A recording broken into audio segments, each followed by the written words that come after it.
Didik TV KPM. Kembali lagi bersama dengan kami di Didik TV KPM dalam slot menengah atas berkenaan dengan pendidikan Islam. Dan hari ini tajuknya berkenaan dengan pembubaran perkahwinan. Jadi kita bersama dengan Ustaz Muhammad Nur daripada Sekolah Menengah Kebangsaan Syed Abu Bakar Baling Kedah. Jauh no tu Ustaz? Ya, jauh Masya Allah. Itu dia hari ini Ustaz, dalam segmen kali ini. Ya. Kita nak tahu juga pembubaran perkahwinan, talak dan fasah. Dipersilakan Ustaz. Okey, terima kasih Syafiqah.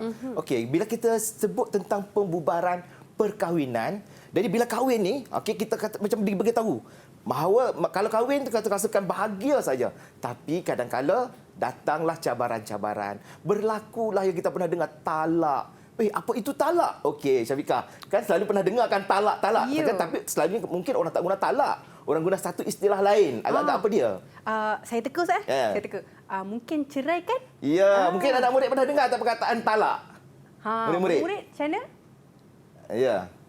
Okey, kalau tak pernah dengar, ya, pernah dengar. Okey, tapi selalunya orang guna cerai. Tapi bila dalam buku teks pendidikan Islam, kita gunakan talak, ya. Okey, talak. Okey, yang pertama mari kita lihat apa pengertian ataupun maksud talak.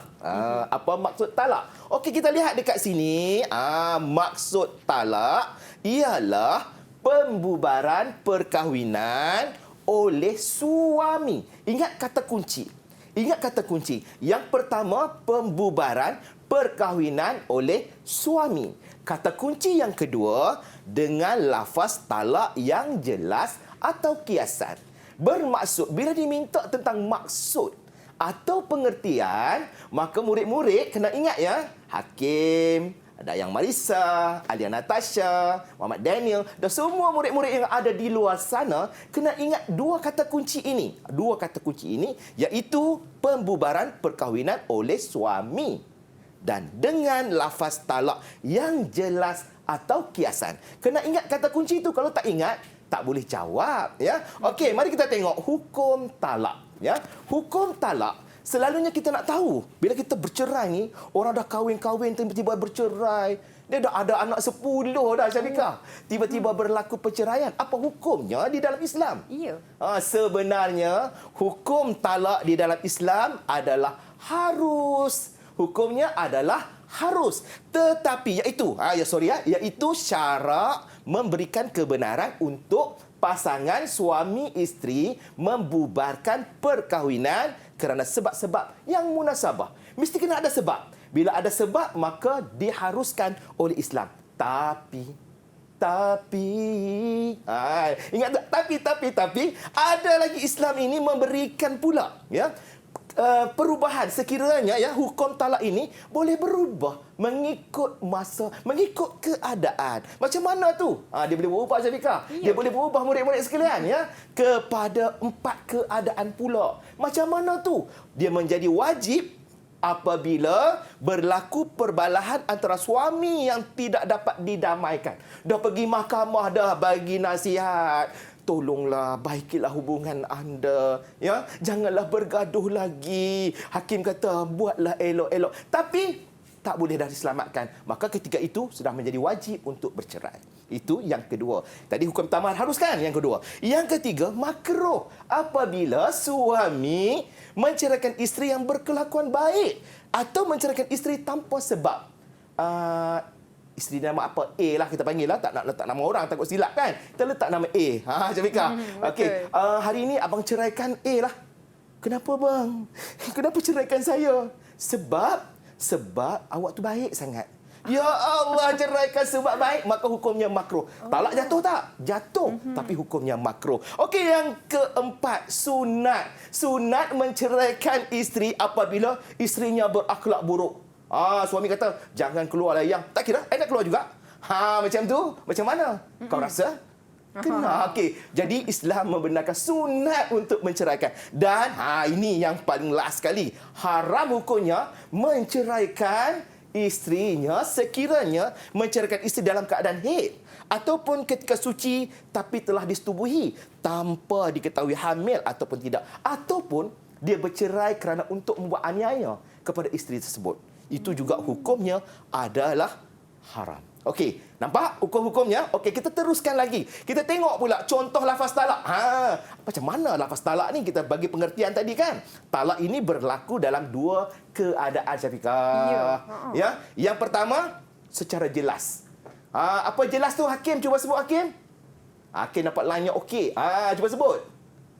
Yang pertama, secara jelas. Aku ceraikan engkau. Ya, aku ceraikan engkau. Bagus. Inilah yang kita katakan cerai secara jelas. Perkataan itu cerai. Nak tanya apa lagi? Kan? Apa ceraikan awak?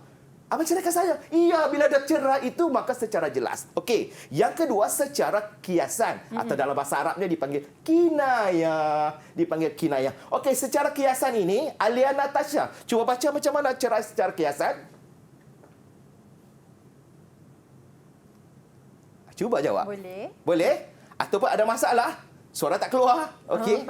Kadang-kadang masalah kan. Kadang-kadang line internet ni macam-macam. Okey, tak apa. Jangan risau. Tengok Abah akan bagi tahu.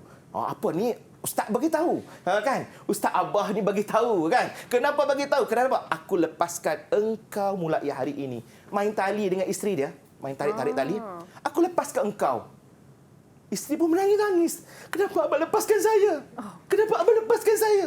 Sebenarnya, ya murid-murid sekalian, bahawa main tali lepas tali, tapi isteri yang faham, itu berlaku perceraian. Tetapi kalau suami dia memang niat, dia kata, aku lepaskan engkau mulai hari ini dengan niat untuk bercerai, maka hukumnya adalah cerai. Okey, terima kasih. Faham anak-anak sekalian? Okey, kita teruskan kepada tengok jenis-jenis talak. Okey, dalam talak ini ada dua jenis. Ya, kalau orang tanya kita, berapa jenis talak? Okey, ada dua jenis talak. Yang pertama kita panggil talak raja'i. Raja'i ni Syafiqah dalam bahasa Arab. Ya. Ya, apa maksud raja'i ni? Kalau saya teka talak raja'i ni talak yang boleh dirujuk. Ya, raja'i itu rujuk. Raja'i rujuk. Maka boleh dirujuk. Dan yang kedua ialah talak bain. Apa maksud talak raja'i? Talak yang boleh dirujuk dalam tempoh iddah. Iddah ni dalam tempoh, maksudnya tempoh yang dia boleh merujuk balik isterinya, ya, mengikut keadaannya. Nanti akan diterangkan dalam tajuk-tajuk yang akan datang, tanpa akad nikah dan mahar yang baru. Tak perlu akad nikah, tak perlu bagi mahar yang baru. Okey, talak bain pula apa dia? Talak yang tidak boleh dirujuk. Contoh dia ceraikan isteri dia dengan talak 3. Ada syarat-syaratnya. Begitu juga sudah tamat tempoh iddahnya, maka dia kena akad nikah dan juga memberikan mahar yang baru, mas kahwin yang baru. Okey, sekarang. Okey, sedia murid-murid sekalian. Kita dah belajar tadi, kita akan tengok pula uji minda. Kita tengok uji minda kita sekalian. Okey, yang pertama. Talak ialah, tunggu ya, soalan belum habis. Okey, pembubaran perkahwinan oleh suami dengan lafaz talak yang jelas atau kiasan. Pembubaran perkahwinan melalui kuasa hakim dengan sebab-sebab tertentu. Pembubaran perkahwinan atas kehendak isteri dengan persetujuan membayar ganti rugi kepada suami. Okey, kita nak minta Dayang Marisa cuba bagi jawapan. Silakan Dayang. Talak ialah pembubaran perkahwinan oleh suami dengan lafaz talak yang jelas atau kiasan. Jawapannya A. Mari kita tengok betul atau tidak, kena atau tidak. Ya. Jawapannya betul. 5 bintang untuk Dayang, ya. Kita teruskan kepada soalan seterusnya. Uji minda yang kedua. Aku ceraikan engkau dikira sebagai lafaz talak secara, tunggu jawapannya, jelas, kiasan ataupun samar. Siapa nak cuba menjawab? Daniel. Kita belum dengar suara Daniel. Apa jawapannya Daniel? A jelas, B kiasan, D samar. Boleh Daniel? Daniel, adakah tidak sampai suara daripada sini? Daniel? Okey, kawan-kawan lain boleh bantu? Aku ceraikan engkau. Okey. Jawapan dia. Ya Allah, betul lagi. 5 bintang untuk Daniel. Okey, kita tengok pula uji minda yang ketiga. Kita tengok soalan yang ketiga. Senaraikan 2 jenis talak. Senaraikan 2 jenis talak. Siapa nak jawab? Alia Natasha. Okey, silakan Alia Natasha. Senaraikan 2 jenis talak. Alia Natasha. Okey, tak ada. Okey, alert mungkin lain tak bagus. Okey, Muhammad Hakim boleh jawab, boleh bantu? Talak raj'i dan talak bain. Kita tengok jawapannya. Tepat sekali, 5 bintang juga. Hebat sungguh. Semua boleh jawab. Okey. So, semua dah boleh kuasai tajuk talak. Sekarang kita akan masuk dalam bahagian kedua ataupun seterusnya dalam fasah. Ya, fasah. Okey, kita tengok pula fasah. Kadang-kadang kita tak pernah dengar ni perkataan ini. Fasah, fasah, fasah. Siapa ni? Okey, kita tengok maksud fasah, Syafiqah. Ya. Okey, kita tengok maksud fasah. Pembubaran perkahwinan melalui kuasa hakim. Kita ada hakim kat situ, bukan hakim itu, Hakim. Tuan Hakim. Kuasa hakim. Ingat tu, dia ada pula, dia punya kata kunci dia. Pembubaran perkahwinan melalui kuasa hakim. Yang kedua, dengan sebab-sebab tertentu. Bila sebab-sebab, okey, kita tengok apa hukum dia dulu. Apa hukum fasah ni? Bolehkah isteri nak tuntut fasah daripada suami? Hukumnya adalah harus untuk isteri memohon fasah, menuntut cerai daripada suaminya. Okey. Ustaz, suami saya jentik telinga saya. Saya nak tuntut fasah. Bolehkah tidak? Mari kita tengok sebab-sebab, ya Syafiqah. Ya. Mesti ada sebab, bukan semua tiba-tiba tak beli gula. Abang, kenapa tak beli gula? Saya nak tuntut fasah dengan abang. Kan? Boleh Adakah ke? itu boleh ke? Tak tahu dah tu. Tak Boleh boleh. ke Kita tak? tengok sebab-sebab dia. Okey. Seorang isteri boleh memohon fasah daripada suami, apabila berlaku sebab-sebab berikut. Yang pertama, suami berlaku zalim. Syafiqah pernah dengar, kita selalu dengar tu, tak kisah memukul isteri sehingga menyebabkan kecederaan fizikal. Kalau setakat balik-balik rumah tu pegang-pegang pipi sikit tu, luka. Itu bukan. Itu tak kecederaan fizikal. Yeah. Okey, kan? Ini mungkin sampai penampar, menendang dan sebagainya. Yang kedua, suami tidak menjalankan tanggungjawab. Maksudnya tanggungjawab ini memberikan nafkah, memberikan pakaian. Jadi isteri ni dah tak ada pakaian, suami tak beli. Maka isteri boleh tuntut, bukan bermaksud isteri menceraikan suami, menuntut fasah daripada suami.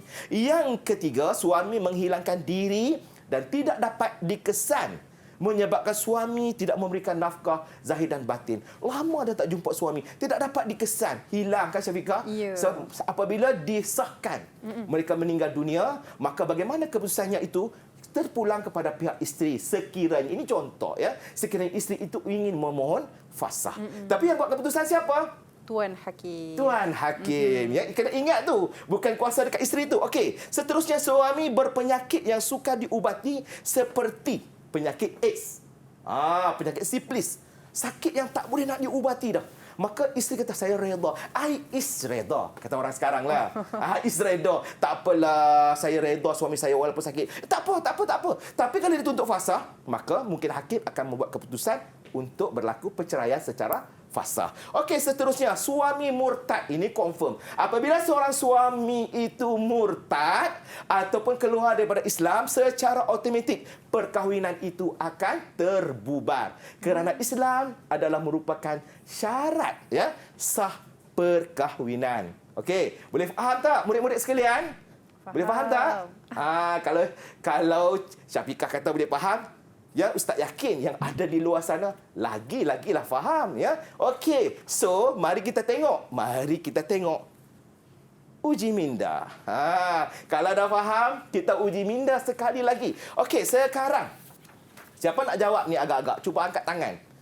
Kita nak tengok, nak bagi markah lebih ni. Nak jawab Siapa dulu. nak jawab? nak jawab, angkat tangan. Okey, Hakim. Okey, uji minda yang pertama. Fasah ialah pembubaran perkahwinan oleh suami dengan lafaz talak yang jelas atau kiasan. Yang kedua, pembubaran perkahwinan melalui kuasa hakim dengan sebab-sebab tertentu. Dan yang ketiga, pembubaran perkahwinan atas kehendak isteri dengan persetujuan membayar ganti rugi kepada suami. Oleh kerana hakim telah bersedia untuk jawab. Okey, Hakim. Cuba jawab, Hakim. Silakan. B, Ustaz. Okey, sila sebutkan. Bukan setakat sebut B, Cuba bacakan, Hakim. Kita nak dengar apa maksud fasah B itu. Pembubaran perkahwinan melalui Melalui apa? Yang sebutkan B tadi tu? melalui kuasa hakim dengan sebab-sebab tertentu. Okey, 5 bintang. Tapi kita tambah lagi 1 bintang. Sebab dia volunteer untuk dia jawab, Syafika. Bukan senang. Murid-murid yang memang volunteer ni, kita galakkan, terutama sekali murid-murid yang ada di luar sana, yang memang sekarang ni mungkin berebut-rebut nak jawab. Ibu ayah ada di luar, ibu ayah menonton bersama, maka bagilah ganjaran anak-anak. Bagi apa? Coklat ke? Apakah? Sebab boleh jawab. Hebat ni. Okey, terima kasih. Kita tengok dulu. Tapi betul ke? Kita tengok dulu jawapannya. Ya, sangat tepat. Hakim tanya, jawapannya B. Okey. Dan kita cuba uji minda yang kedua. Okey, untuk jawapan yang kedua ini, ya, Dayang Marisa. Okey, Dayang Marisa. Cuba jawab. Ataupun nanti siapa-siapa boleh jawab, ya. Okey, kita ulang balik. Ini peneguhan kepada soalan tadi. Tadi kita beri pilihan A, B, C. Sekarang kita tanya pula dalam bentuk soalan subjektif. Nyatakan maksud fasah. Dayang Marisa, sila jawab. Maksud fasah ialah pembubaran perkahwinan melalui kuasa hakim dengan sebab-sebab tertentu. Masya Allah. Sudahlah, suaranya lunak. Lepas tu jawapannya pun betul. Ya, kita tengok betul. Ya, pembubaran perkahwinan melalui kuasa hakim dengan sebab-sebab tertentu. Kita dah sebut dah tadi, mesti ada 2 kata kunci. Iaitu pembubaran perkahwinan melalui kuasa hakim dengan sebab-sebab tertentu. Okey, jadi itulah tajuk yang kita belajar untuk hari ini, ya Syafika. Untuk tentang 2 benda. Talak dan fasah. Fasah terbaik. Terbaik. Itu dia terbaik juga murid-murid sekalian. Kita dah tahulah tentang talak dan fasah, apa hukumnya, apa maksudnya dan apa juga syaratnya. Jadi saya pun menarik juga Ustaz tentang fasah tadi. Kita boleh remind semula ataupun revise semula tentang apakah itu fasah dan sebab-sebabnya. Jadi banyak lagi kita nak belajar. Tapi sebelum tu, kita berehat seketika. Kita kembali selepas ini.